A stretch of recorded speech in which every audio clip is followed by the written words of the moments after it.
Jonathan Harker's Journal. 2nd November, morning. It is broad daylight. That good fellow would not wake me. He says it would have been a sin to, for I slept peacefully and was forgetting my trouble. It seems brutally selfish to me to have slept so long and let him watch all night, but he was quite right. I am a new man this morning. And, as I sit here and watch him sleeping, I can do all that is necessary, both as to minding the engine, steering, and keeping watch. I can feel that my strength and energy are coming back to me. I wonder where Mina is now and Van Helsing. They should have got to Veresti about noon on Wednesday. It would take them some time to get the carriage and horses, so if they had started and traveled hard, they would be about now at the Borgo Pass. God guide and help them. I'm afraid to think what may happen. If we could only go faster. But we cannot. The engines are throbbing and doing their utmost. I wonder how Dr. Seward and Mr. Morris are getting on.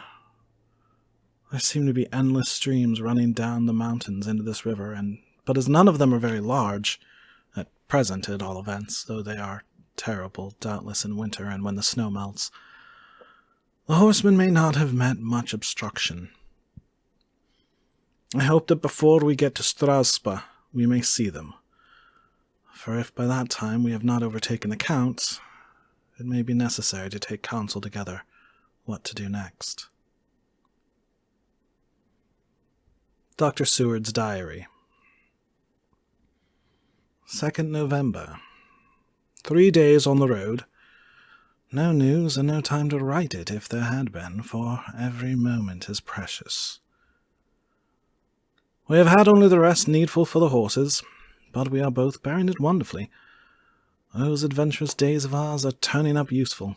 We must push on. We shall never feel happy till we get the launch in sight again.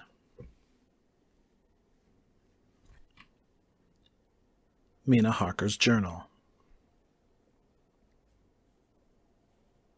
2nd November, morning. I was successful, and we took turns driving all night. Now the day is on us, bright though cold. There is a strange heaviness in the air. I say heaviness for want of a better word. I mean that it oppresses us both. It is very cold, and only our warm furs keep us comfortable. At dawn Van Helsing hypnotized me.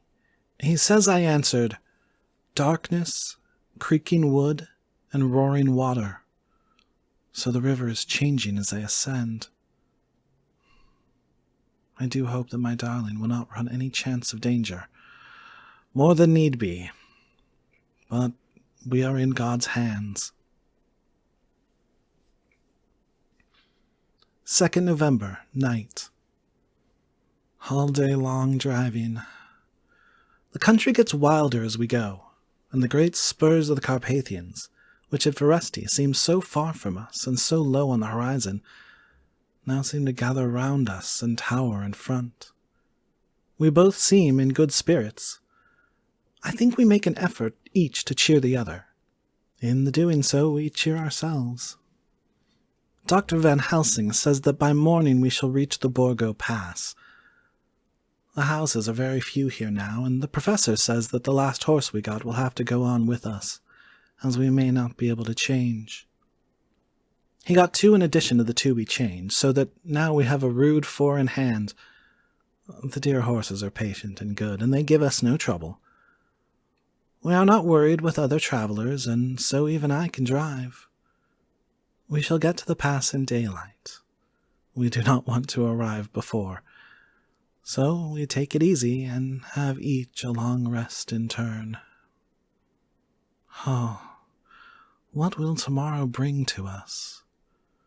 We go to seek the place where my poor darling suffered so much. God grant that we may be guided aright, and that he will deign to watch over my husband and those dear to us both, and who are in such deadly peril. As for me, I am not worthy in his sight. Alas, I am unclean to his eyes, and shall be until he may deign to let me stand forth in his sight as one of those who have not incurred his wrath.